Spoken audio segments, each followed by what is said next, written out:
maka semua kolom yang kosong ini akan muncul ya.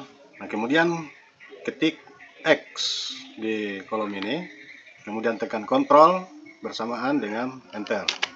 Nah, maka semua kolom yang kosong tadi ini akan berisi tanda X. Nah, kalau juga misalnya kita mau berikan tanda khusus lagi, katakanlah kita kasih merah, maka klik di sini, maka semua kolom-kolom di mana pekerja ini tidak turun akan berisi dengan tulisan X dan berwarna merah.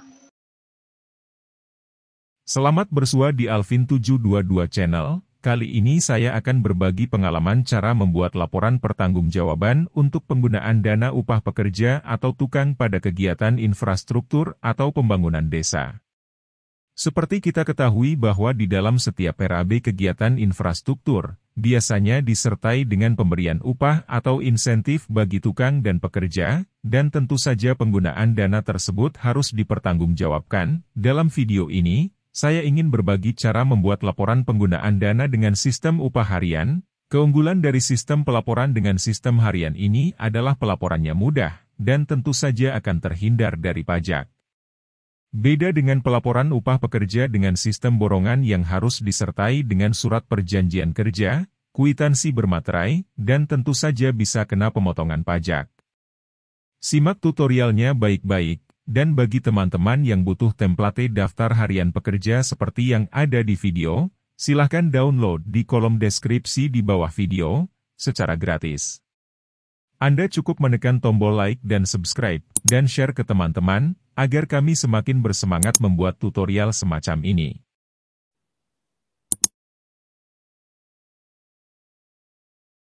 Nah, jadi yang menjadi pertanyaannya dan yang sekaligus menjadi bahan tutorial kita pada hari ini adalah bagaimana cara membuat laporan pertanggungjawaban untuk upah tenaga kerja pada kegiatan di bidang pembangunan desa ini. Baik, kita langsung masuk ke dalam tutorialnya. Jadi di sini saya membuat daftar hadir dan daftar tanda terima insentif pekerja dengan menggunakan Excel. Karena dengan menggunakan Excel, pekerjaan kita menjadi lebih mudah dan proses pembuatan laporan itu lebih cepat. Nah, ini adalah format daftar hadir dan tanda terima untuk upah tenaga kerja dengan sistem harian. Nah, jadi untuk pekerjaan fisik di desa itu ada dua kategori. Yang pertama, pekerjaan dengan sistem borongan, dan yang kedua, pekerjaan dengan sistem harian. Nah, dalam kesempatan kali ini, saya hanya akan membuat contoh bagaimana cara membuat laporan upah tenaga kerja dengan sistem harian. Nah, seperti yang ada di layar, saya besarkan sedikit supaya bisa dilihat. Nah, dari judul, daftar hadir dan tanda terima insentif pekerja. Nah, jadi ini berfungsi ganda. Dia sekaligus sebagai laporan untuk memperlihatkan berapa hari setiap orang bekerja, dan juga sekaligus sebagai kwitansi untuk memperlihatkan berapa jumlah uang yang diterima. Nah, kemudian di kolom selanjutnya, ini adalah kolom untuk nama desa. Jadi desa, tuliskan di sini desa apa, kecamatan, kabupaten, kemudian provinsi. Kemudian jenis kegiatannya, jenis kegiatan apa? Di sini saya contohkan jenis kegiatan sementisasi jalan gang, RT 1 misalnya ya. Kemudian patok atau lokasi, ini diisi dengan pembagian kegiatan. Kalau misalnya katakanlah sementisasinya itu berjarak 100 meter, maka dibuat patok-patoknya dari patok 1 sampai 10 meter misalnya, kemudian 11 sampai 20 meter, dan seterusnya.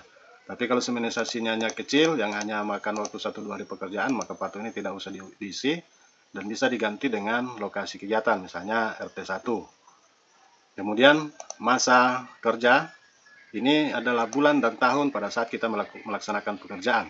Nah, dalam kesempatan ini saya menggunakan contoh laporan pertanggungjawaban untuk pekerjaan yang dilaksanakan pada Februari tahun 2023. Nah, kemudian di sini untuk insentif pekerja, tukang, kepala tukang, dan mandor di sini ya. Tentu saja ya, kembali lagi ini disesuaikan dengan harga standarisasi di daerah masing-masing.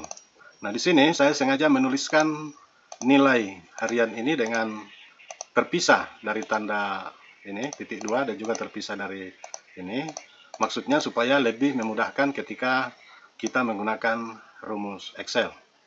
Baik, kita masuk dengan melihat kolom-kolomnya. Jadi kolom ini terdiri dari ini ya. Yang pertama, tentu saja adalah kolom nomor urut, kemudian nama pekerja, dan kemudian kategori, apakah dia kategori rumah tangga miskin atau bukan. Nah, untuk membedakan kategori rumah tangga miskin dan bukan ini kita mengacu kepada daftar penerima bantuan yang ada di desa. Jadi semua penerima bantuan, baik PKH, BPNT, atau BLT dana desa, semuanya masuk ke dalam kategori anggota rumah tangga miskin atau ARTM. Ya. Jadi di bawahnya ada keterangan ya. Kemudian ini adalah untuk kolom jenis kelamin, L untuk laki-laki dan T untuk perempuan. Kemudian kategori, apakah dia kategori pekerja, jadi PK adalah pekerja, dan TK adalah tukang, dan kemudian KTK ini adalah kepala tukang, dan MD ini adalah mandor. Kemudian asalnya apakah ya pekerja ini berasal dari dalam desa, atau berasal dari luar desa. Nah, jadi untuk kolom jumlah di bawah ini saya sudah masukkan rumus, menggunakan rumus kontip.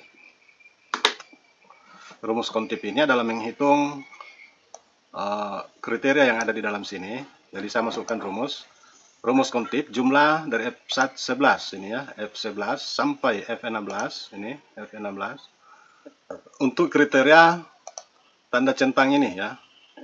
Jadi ketika saya menuliskan tanda centang ini, maka secara otomatis jumlah di bawah ini akan berjumlah secara otomatis ya. Saya contohkan misalnya di sini ada lagi centang 1, maka secara otomatis di bawah menjadi 6. Nah, ketika ini dihapuskan, maka ini jumlahnya hanya 5. Nah, contoh lain seperti ini menjadi 4 dan seterusnya. Nah, jadi semua kolom jumlah di bawah ini saya sudah isi dengan menggunakan rumus otomatis. Nah, jadi karena di sini tidak ada tanda centang, maka di bawahnya jumlahnya 0. Nah, kemudian selanjutnya ini adalah kolom untuk daftar harian setiap hari. Jadi di sini saya menggunakan contoh bulan Februari 2023, maka angka 6 ini berarti tanggal 6 Februari 2023. Ini tanggal 7 Februari 2023 sampai tanggal 18 Februari 2023. Nah, kalau teman-teman ingin menambahkan dari tanggal 19 sampai tanggal 30 atau 31 misalnya, silahkan kolom ini ditambahkan dengan cara di insert seperti ini. Jadi insert, maka otomatis kolomnya bertambah ya. Tinggal ditambahkan, diurutkan nomornya seperti ini ya, fill series, maka akan bertambah. Jadi boleh ditambah sesuai dengan kebutuhan. Nah, kemudian selanjutnya di jumlah HOK ini adalah jumlah harian setiap orang. Nah, jadi ketika kolom-kolom ini diisi, maka secara otomatis kolom ini juga akan terisi. Jadi kolom mandor untuk pekerja yang berstatus mandor, jadi karena baris pertama ini adalah mandor, maka otomatis di penjumlahan juga ini yang dijumlahkan hanya mandor. Begitu juga seterusnya. Jadi di sini hanya menjumlahkan tukang dan di sini hanya menjumlahkan pekerja. Kemudian jumlah di bawah ini adalah jumlah pekerja, jumlah tukang, jumlah mandor, jumlah kepala tukang, dan jumlah anggota rumah tangga miskin. Nah, jadi karena nomor 2 ini bukan anggota rumah tangga miskin, maka tentu di sini tidak akan dijumlahkan. Nah, kemudian kolom selanjutnya adalah kolom insentif. Nah, kolom insentif ini adalah kolom perkalian antara jumlah HOK dikali jumlah harian mereka berdasarkan standarisasi. Nah, jadi di sini juga saya sudah masukkan rumus otomatis ya. Jadi ini adalah jumlah total hariannya dikali jumlah gaji atau honor per hari. Nah, kemudian untuk kategori A rumah tangga miskin dibuat kolom tersendiri. Ini disamakan dengan kolom total yang di sebelah. Nah, kalau dia tidak termasuk dalam kategori rumah tangga miskin, maka ini dikosongkan. Dan kolom terakhir adalah kolom tanda tangan atau cap jempol tangan kiri bagi yang tidak bisa bertanda tangan. Nah, kemudian di paling bawah sebagai pengesahannya, ini adalah pelaksana kegiatan seminisasi. Ya, maksudnya, ya, di sini tuliskan tempat dan tanggal terakhir pelaksanaan. Nah, jadi kalau tanggal terakhir pelaksanaannya itu tanggal 18, maka di sini juga dituliskan tanggal 18 Februari. Misalnya Desa Pelangi 18 Februari 2023. Nah, jadi gajian terakhirnya itu pada tanggal 18 2023. Kemudian yang bertanda tangan di sini adalah PPKD dari kegiatan tersebut. Kemudian di sini menyetujui atau mengetahui kepala desa. Nah, jadi ini adalah format laporan penggunaan dana desa untuk penggunaan dana upah pekerja. dengan sistem upah harian. Sini kita akan coba praktekkan cara mengisi harian ini ya, supaya nilai dan rumus yang kita sudah masukkan di sini ini bisa terbaca. Nah, jadi untuk pengisian daftar HOK ini, ketika misalnya di sini yang pekerja yang bernama Adi masuk pada tanggal 6, dia tuliskan 1, dan di tanggal berapa saja ya, di tanggal berapa saja dia masuk tuliskan 1, maka secara otomatis di sini jumlah HOK-nya akan dijumlahkan secara otomatis, dan juga upah hariannya ini juga akan terisi secara otomatis. Jadi upah harian ini adalah jumlah HOK dikali upah mandor, yaitu sebesar 141.000. Nah, kemudian begitu juga dan seterusnya ya. Pekerja yang lain di bawahnya, misalnya tukangnya ini masuk misalnya ya. Kemudian di sini libur, baru masuk lagi. Jadi kalau libur dilangkai aja, dia tidak masuk.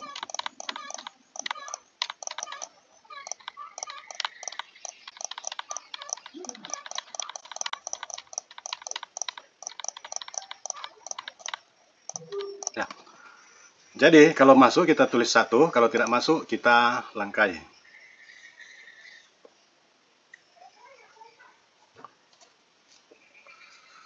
Nah, jadi laporan pertanggungjawaban kita sudah selesai. Untuk yang mandornya, ini jumlah hariannya 2, dikali hariannya 141.000, maka total yang diterima 282.000. Dan kemudian yang untuk nomor 2, 1.500.000, jumlah hariannya 11, yang diterima 1.500.000, yang ini jumlah hariannya 8, yang diterima 1.100.000. Yang ini jumlah hariannya 9, harian jumlah yang dia terima 900.000, dan kemudian ditandatangani. Nah, di sini saya ingin berbagi sebuah pengalaman dengan menggunakan Excel, yaitu apabila misalnya kolom-kolom yang kosong di sini ini kolom di mana pekerja tidak masuk, kita akan isi dengan angka atau dengan huruf. Misalnya katakanlah karena dia tidak masuk kita tulis dengan tanda silang. Nah, jadi caranya blok kolom ini, kemudian tekan F5 ya, tekan F5 pada tombol, maka akan muncul seperti ini. Klik pada ini spesial, kemudian cari blank. Jadi blank ini artinya kosong, centang pada blank ini, kemudian OK, maka semua kolom yang kosong ini akan muncul ya. Nah, kemudian ketik X di kolom ini, kemudian tekan Ctrl bersamaan dengan Enter.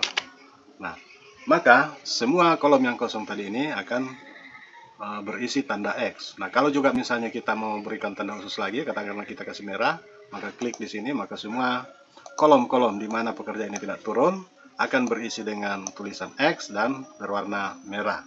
Ya. Nah, jadi demikian sedikit tutorial singkat dari saya. Apabila ada hal-hal yang ingin ditanyakan, silahkan tulis di kolom komentar.